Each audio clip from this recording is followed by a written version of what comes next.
কত লন্ডভন্ড করতে পারেন আমরা দেখব। আর আমি সাধারণ মুসলিম ভাইদেরকে, যারা আমাদেরকে ভোট দেন না, তাদেরকেও বলছি, তৃণমূলের নেতাদের কথায় রাস্তায় নামবেন না। রাস্তায় নামলে সেন্ট্রাল বাহিনী নামবে, যেরকম মুর্শিদাবাদে নেমেছিল। যদি ভ্যান্ডালিজম করেন, দোকান ঘর পোড়ান, বাড়িতে আক্রমণ করেন, তৃণমূলের কোন নেতার ছেলের জীবন যাবে না। সেন্ট্রাল বাহিনী নামলে করে কিন্তু গুলি চলবে, আপনার বাড়ির লোকেটার গুলি লাগবে। তৃণমূলের নেতারা এসি ঘরে বসে থাকবে, তাদের কিন্তু গুলি লাগবে না।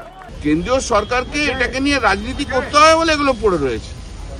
এগুলো কিছু নেই, এসব মামলা কিছু হয় না। বিধানসভা ইলেকশনের আবার এই রাজনীতি করতে হবে ইলেকশনের আগে, রাজনীতি করার জন্য সব মামলা তুলছে।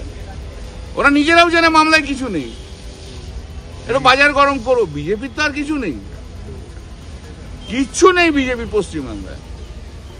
একটা ইলেকশন কমিশন আছে, একটা ইডি আছে, একটা সিবিআই আছে, একটা গভর্নর আছে, তোমার সিআইএসএফ আছে, সিআরপিএফ আছে, সব ওদের সঙ্গে আছে, আর কিছু নেই। আর জনতা আছে মমতা বন্দ্যোপাধ্যায়ের সঙ্গে। একটা ভোটারকে বাদ দিয়ে দেখুক না ইলেকশন কমিশন, স্তব্ধ করে দেবো একদম। আর ওই ছোড়াটা, যেটা একটা মন্ত্রী আছে, হ্যাঁ ছোড়াটা মন্ত্রী একটা হয়েছে, হ্যাঁ তিনি তো বলছেন দেখ না তুই কোথায় সিএসএফ গুলি নিয়ে চলে, ওই গুলি তোর বুকে লেগে যাবে। ওর মাস্তানি বার করে দেবো একদম। বালুরঘাটে ঢুকেছি, এবার 10,000 ভোটে জিতেছি, এবার দেখছি আমরা সিআইএসএফ দিয়ে গুলি করে চালাবে বলছে। অত বড় হিম্মত, বাংলার মানুষকে চিনিস না, ওই উত্তরপ্রদেশ দেখাস, দু চারটে ওই কি জানা সুকান্ত এমনি হাওয়া দিয়ে উড়ে যায়, হাওয়া দিয়ে আমাদের কাছে উড়ে যায়। কোনোদিন মাঠে জীবনে দেখেছেন? গলিতে গলিতে মাঠে যত হচ্ছে ওদের অফিসে বসে, আর প্রেসের কাছে আপনাদের কাছে এসে বড় বড় বক্তৃতা। আয় না একবার বক্তৃতা দিতে আমাদের এখানে, আয় তুই শ্রীরামপুরে বলবি, আয়, তারপর তুই ঘরে ফিরে এসে করে দেখবো।